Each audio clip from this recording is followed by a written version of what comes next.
Oke, selamat datang kembali lagi ke channel kami Paman Kripto. Oke, kita hari ini akan membahas tentang outlook dan makro dari Bitcoin dan juga altcoin ya. Gimana nih nasib ke depannya, dan juga langsung aja kita mulai dengan seperti biasa ya, Fear and Greed Index ya. Jadi memang Fear and Greed ini jadi patokan lah gimana sentimen pasar terhadap cryptocurrency ini. Dan hari ini nih, sangat ekstrim fear-nya parah ya, karena sampai angka 8 ya. Saya biasanya lihat masih 2 digit, sekarang udah 1 digit, ini berarti orang-orang sudah sangat-sangat takut ya. Karena memang melihat situasi sekarang kan ekonomi juga kurang bagus dan lain-lain, jadi ya pasti orang juga takut ya. Cuman ya seperti ini nih justru waktunya mulai ya pelan-pelan nabung untuk di pelan-pelan ya, karena memang untuk fear and greed, kalau lihat dari sisi fear and greed ini di angka 1 digit ini jarang banget ya. Kalau angka 11, 10 kan juga jarang, cuma maksudnya ini lebih jarang lagi. Jadi kalau mau trading masih bisa, jadi serok dikit-dikit, nanti cuma 5-10% langsung lepas. Karena memang sentimennya masih mengarah ke bawah ya. Dan seperti yang kita tahu bahwa bear market tuh waktunya cukup panjang. Jadi ada sekitar 1 tahun ya, kurang lebih 1 tahun. Tapi memang bottomnya dari bear market tuh cuma beberapa kali aja. Cuman 1 tahun itu harganya Bitcoin ya segitu-segitu aja, nggak bakal lebih dari ATH sebelumnya. Paling mentok-mentok juga 50% dari ATH. Jadi misalnya nih 60.000, paling nanti kalau misalnya dia drop lagi, naik lagi ya ke 30 ribuan atau mungkin 40 ribu, itu sudah mentok ya, karena memang Bitcoin masih volatil karena memang masih belum diadopsi banyak ya. Cuman ini sudah membaik karena memang kan sudah banyak institusi masuk, jadi pasti ada tekanan beli dari institusi juga untuk average down ya, karena mereka sudah masuk. Biasa mereka kalau institusi masuk tuh bertahap, tidak pernah langsung masuk all in, itu jarang banget sih, karena kan posisinya besar ya. Langsung aja kita langsung lihat ke technical dari Bitcoin sendiri ya. Jadi Bitcoin ini masih posisinya ya, ini masih ketahan MA 400 ini ya, saya biasa pakai ini. Beberapa kali kan nyentuh ya, terus belum break ya. Nah, ini masih nggak tahu melanjutkan naik apa enggak, cuma ini 4 jaman, kita lihat 1 harian aja biar lihat makronya. Nah, dia ini ternyata break pattern ini ya, sudah break ini. Jadi kalau turun bisa turun lebih dalam lagi. Cuma sekarang masih berada di 30 ribuan, karena 30 ribu ini memang support kuat juga ya, karena sudah beberapa kali menyentuh di 30 ribu ini. Jadi masih berkitar 30 ribu, memang kemarin sempat break. Nah, kayak break ini biasanya orang-orang naik dikit udah short lagi. Jadi karena biasanya itu ada teknik trading namanya buy on break ya. Jadi kebetulan ini turun jadi sell on break ya. Jadi 30 ribu ini support kuat, beberapa kali disentuh, ya masih ya turun lah.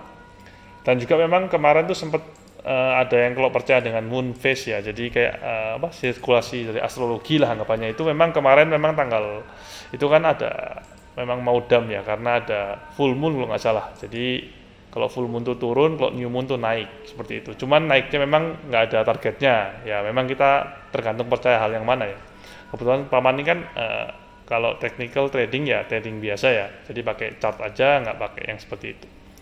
Nah, jadi ini kebetulan ini memang kemarin itu, sebentar saya cek.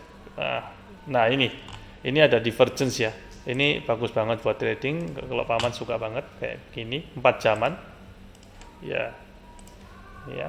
Turun tapi RSI-nya naik ini ya. Nah, ini sangat bagus ya, akibatnya kan beneran ya, tadi kita beli di sini aja sekarang masih pepo ya, jadi beli harus bertahap juga ya. Kayak pas dia gini langsung kita harus berani mulai serok, karena ini bottomnya pun di 25.000, kita beli di 27.25, sekarang aja sudah masih profit ya.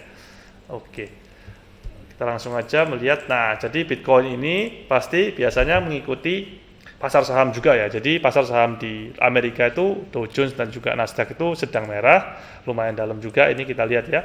Nah, ini merah, turun dalam. Nah, ini kita cek aja support gimana. Nah, ini kan habis turun dalam biasa ada pullback dikit, masih bisa turun lagi nanti. Kemungkinan mungkin di 30 ribuan ini ya. 30 ribu ini masih bisa, karena kan RSI juga masih belum oversold, masih di antara sini, jadi masih ada kemungkinan dia turun lagi.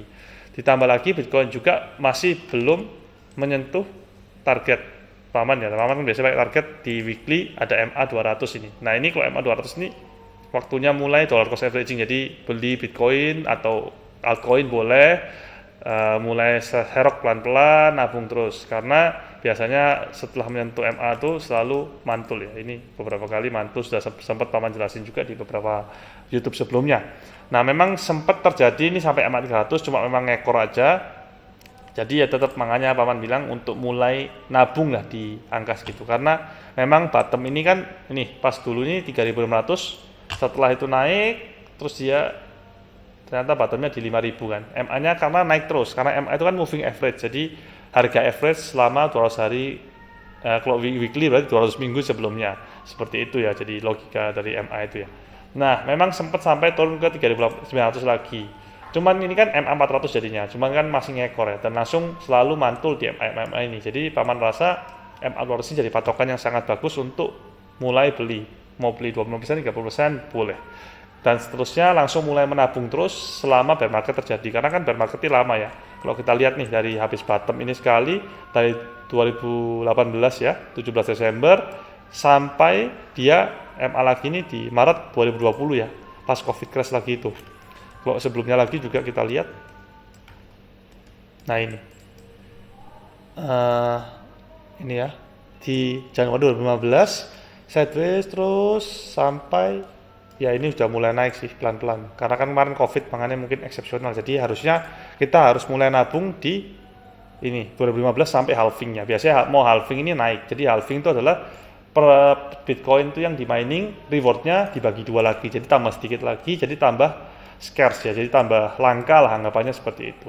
Nah, halving berikutnya itu kalau nggak salah di bulan ini sudah di bulan sekitar Maret ya, Maret 2024. Jadi kan kalau ini habis ini bottom di Oktober atau mungkin ini bottom di sini, jadi ada kesempatan dari 2022 Oktober sampai Maret, 1,5 tahun ya untuk average beli Bitcoin terus. Nah, biasanya setelah halving ini dia baru mulai naik dan tembus ATH. Nah, ini kan dari Mei ini kan 2020, tembus ATH-nya baru November 2020 ya. Jadi memang ada cycle-nya seperti itu sih.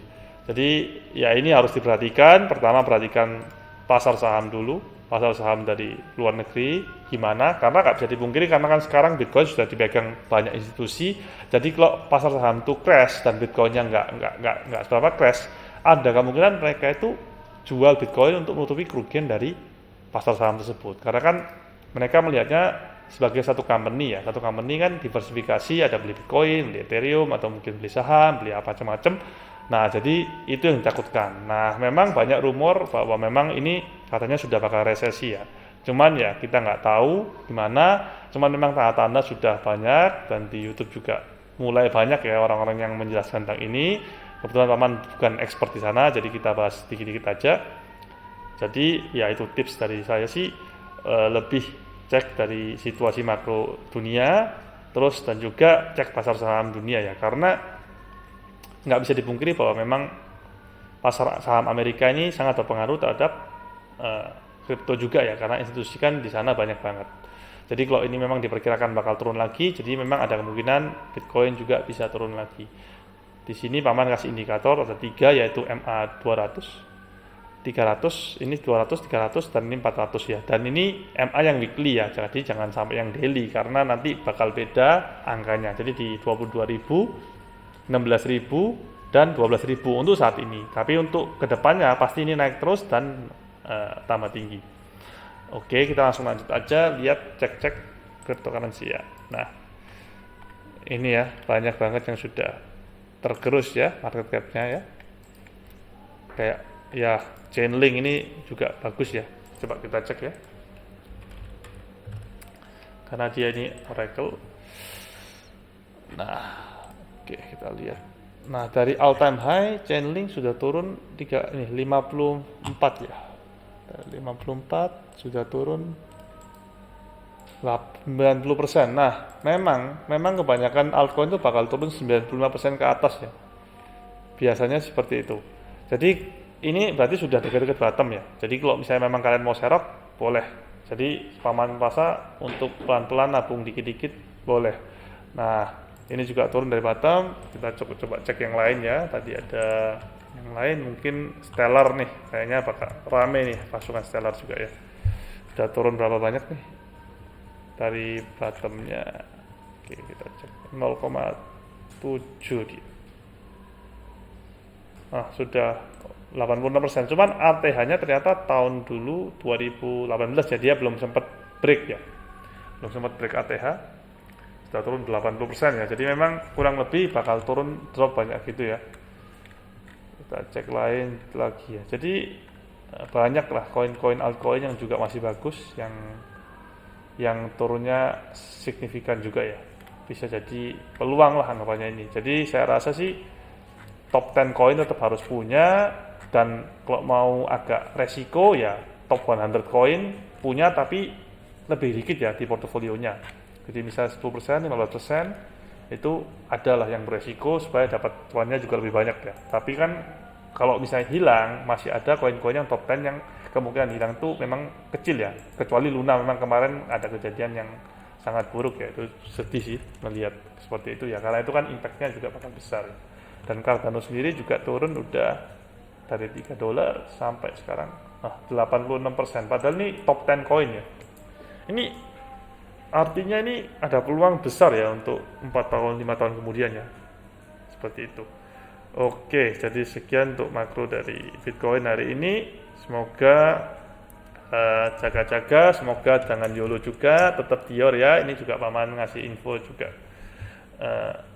sesuai dengan diri sendiri, jadi jangan ikut buta-buta ikut gitu ya. Mendingan tetap percaya dan juga research dulu ya, karena kalau nabung jangka panjang itu paling penting kepercayaan dari diri sendiri. Kalau nanti nggak percaya, pasti nanti di tengah-tengah juga jadi takut, nanti malah cut loss.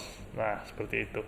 Oke, sekian, terima kasih. Oh ya, jangan saya lupa juga ada berita bahwa memang besok ini ya, ada perkumpulan dari central banks dan 12 financial authorities dari 44 negara itu bakal ketemu di El Salvador ya, untuk membahas mengenai banking ini ya, sama Bitcoin juga. Jadi memang sampai saat ini kan belum ada regulasi ya untuk cryptocurrency ini. Dengan adanya regulasi ini justru menurut saya itu suatu hal yang bagus, karena nantinya institusi itu lebih nggak takut untuk beli. Karena seperti ini kan kalau nggak ada regulasi, mau beli juga nanti takut, karena ntar ada misalnya pajak atau mungkin yang lain-lain. Nah itu yang mereka nggak bisa dilewatkan. Jadi dengan ada regulasi ini artinya semakin banyak anggapannya adoption lah, semakin mass adoption ke masyarakat mau di seperti apa. Nah ini juga dijelasin, ini Nayib ini presidennya El Salvador ya. Jadi ini dijelasin siapa aja yang bakal ketemu, bisa jadi cek di Twitter dia. Nah oke, sekian gitu aja berita terakhir. Jangan lupa ini IG kita, follow aja Instagram kita, bisa juga nanti tanya-tanya langsung, misalnya kapan nih share atau apa, boleh nanti kita sama-sama belajar. Oke, terima kasih.